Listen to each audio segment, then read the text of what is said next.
Assalamualaikum warahmatullahi wabarakatuh. Saya Wasis Trisaksono. Di sini saya akan mereview materi organisasi dan arsitek komputer. Pertama, di sini ada pendahuluan yang berjudul Arsitektur Organisasi Komputer. Lalu ada tujuan instruksional, yaitu mahasiswa mampu memahami pengertian dari organisasi dan arsitektur komputer, serta struktur dan fungsi komputer. Lalu ada komputer sebagai sebuah sistem yang berhierarki.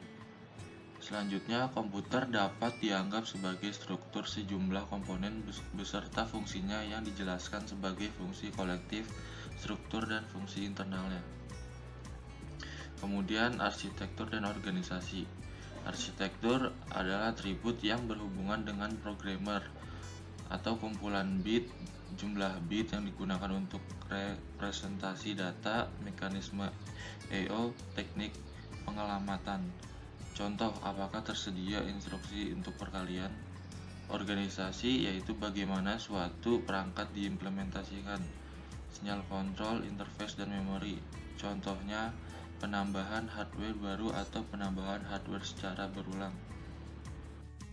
Di sini ada perbedaan arsitektur dan organisasi, yaitu arsitektur sama, organisasi dapat berbeda. Dan arsitektur bertahan lama, organisasi menyesuaikan perkembangan teknologi, yaitu semua keluarga Intel x86 mempunyai dasar arsitektur yang sama. Semua keluarga IBM System 370 mempunyai dasar arsitektur yang sama, memberikan kompatibilitas kode. Organisasi berbeda jika versi berbeda. Lalu ada fungsi dan struktur. Fungsi merupakan operasi dari masing-masing komponen sebagai bagian dari struktur. Struktur adalah bagian masing-masing komponen saling berhubungan satu sama lain. Nah, lalu di sini ada komputer dilihat dari sudut pandang fungsi. Di sini ada gambarnya. Lalu ada pemindahan data, contoh dari keyboard ke layar monitor. Gambarnya seperti ini. Lalu ada penyimpanan data, contoh download dari internet. Ya, gambarnya seperti di samping. Lalu ada pengolahan dari ke penyimpanan, contoh updating bank statement. Contoh gambar tertera ada di samping. Lalu ada pemrosesan dari penyimpanan ke I/O, contoh pencetakan bank statement. Lalu ada struktur top level, gambarnya seperti di bawah. Lalu ada struktur CPU. Kemudian ada struktur control unit. Nah, lanjut ke evolusi komputer, arsitektur dan organisasi komputer. Evolusi dan kinerja komputer, apakah better, faster, atau cheaper? Latar belakang ENIAC, Electronic Numerical Integrator and Computer, Craig and Macleay, University of Pennsylvania. Tabel lintasan peluru mulai dibuat 1943, selesai 1946, sangat terlambat untuk digunakan dalam Perang Dunia Kedua. Digunakan sampai 1955. Lalu ENIAC memiliki ciri desimal bukan biner, memiliki 20 akumulator untuk 10 digit, diprogram manual dengan switch atau saklar, 18.000 tabung vakum yang beratnya 30 ton, luas 1.500 square feet, konsumsi dayanya yaitu 140 kW. Lalu ada IS atau Computer of Institute for Advanced Studies. Kapasitas memorinya 1000 x 40 bit words, menggunakan sistem bilangan biner, panjang instruksi 20 bit, satu kata sama dengan 2 instruksi, dan ada register-register dalam CPU yaitu MBR, AIR, MBR, PC, AC, dan MQ. Lanjut ke struktur IAS. Dari sini ada gambar dari struktur IAS itu sendiri. Lanjut ke transistor. Transistor yaitu menggantikan vacuum tubes, lebih kecil, lebih murah, disipasi panas sedikit merupakan komponen solid state dibuat dari silikon, ditemukan pada tahun 1947 di laboratorium Bell oleh William Shockley dan lain-lain dan kawan-kawan. Mikroelektronik secara harfiah berarti elektronika kecil. Sebuah komponen dibuat dari gerbang logika, sel memori, dan interkoneksi. Sejumlah gate dikemas dalam satu keping semikonduktor silicon wafer.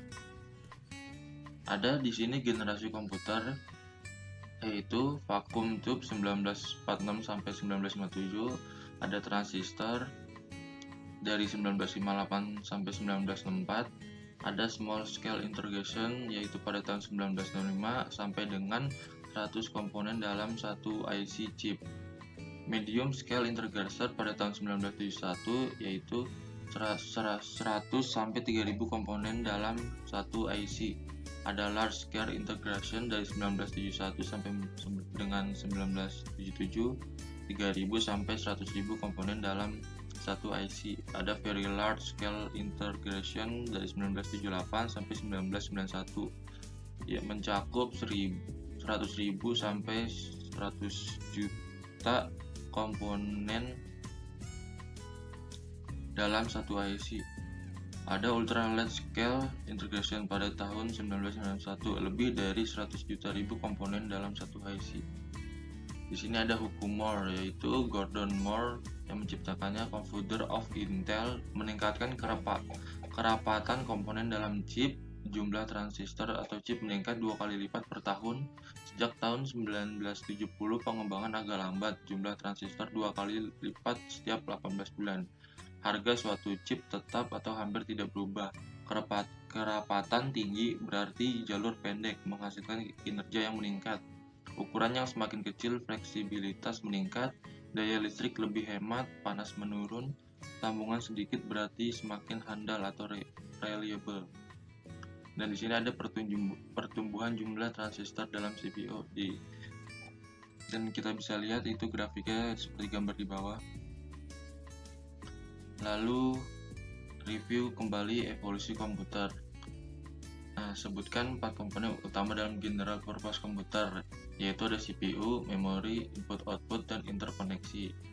Lalu jelaskan efek dari perkembangan teknologi IC, yaitu meningkatkan kecepatan prosesor, ukuran gerbang logika IC yang lebih kecil, lebih banyak gate dikemas lebih rapat, menambah clock rate, dan waktu propagasi untuk sinyal berkurang, menambahkan ukuran dan kecepatan cache, dan diperuntuk bagi prosesor.